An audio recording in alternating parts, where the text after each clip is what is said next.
గత 3 రోజులుగా Netflix CEO Ted సారండోస్ హైదరాబాద్లో మకాం వేసిన సంగతి తెలిసిందే. ఆయన టాలీవుడ్ చిత్ర పరిశ్రమకు చెందిన ప్రముఖులతో భేటీ అవుతూ ఉన్నారు. Megastar Chiranjeevi, global star Ram చరణ్లను ఆయన కలిశారు. రామ్ చరణ్ ఇంటికి వెళ్లారు.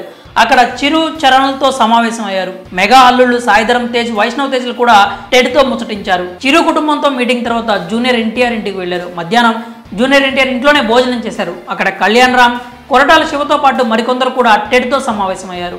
మెగా నందమూరి ఫ్యామిలీలను కలిసిన తర్వాత అల్లు అర్జున్, మహేష్ బాబు, ప్రభాస్, దగ్గుపాటి, అక్కినేని ఫ్యామిలీ సభ్యులతో టెడ్ సమావేశమయ్యారు.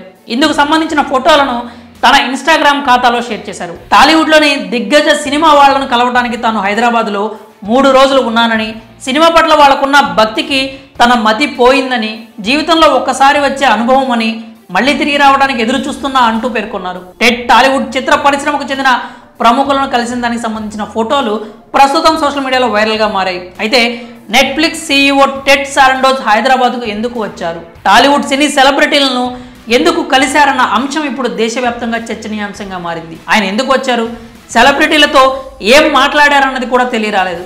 అయితే టెడ్ పర్యటనపై సోషల్ మీడియాలో కొన్ని పుకార్లు షికార్లు చేస్తున్నాయి. RRR ప్రపంచవ్యాప్తంగా సూపర్ హిట్ అయిన సంగతి తెలిసిందే.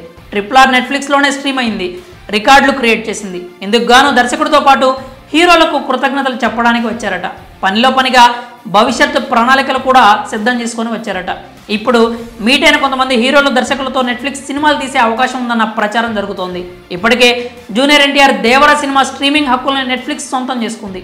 ఇలా బజ్ ఉన్న సినిమాల స్ట్రీమింగ్ హక్కుల కోసం కూడా టెడ్ పావులు కదుపుతున్నారట.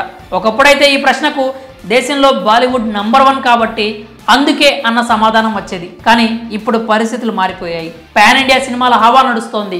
తెలుగు సినిమాలు కేవలం ఇండియాలోనే కాదు, ప్రపంచ వ్యాప్తంగా కూడా సత్తా చాటుతున్నాయి. ప్రపంచవ్యాప్తంగా సూపర్ క్రేజ్ తెచ్చుకున్న ఇండియన్ సినిమాల్లో RRR, పుష్ప సినిమాలు ముందు వరుసలో ఉన్నాయి.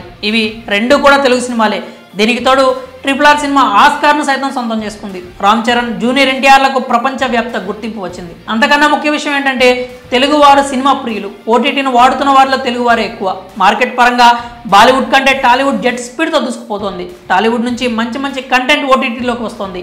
వీటన్నింటినీ దృష్టిలో పెట్టుకుని టెడ్ బాలీవుడ్ను కాదని టాలీవుడ్కు ప్రాధాన్యత ఇచ్చారనే చర్చ నడుస్తుంది. మరి బాలీవుడ్ హీరోలను కాదని టెడ్ టాలీవుడ్ హీరోలను కలవడంపై మీ అభిప్రాయాలు ఏంటో కామెంట్స్ రూపంలో తెలియజేయండి.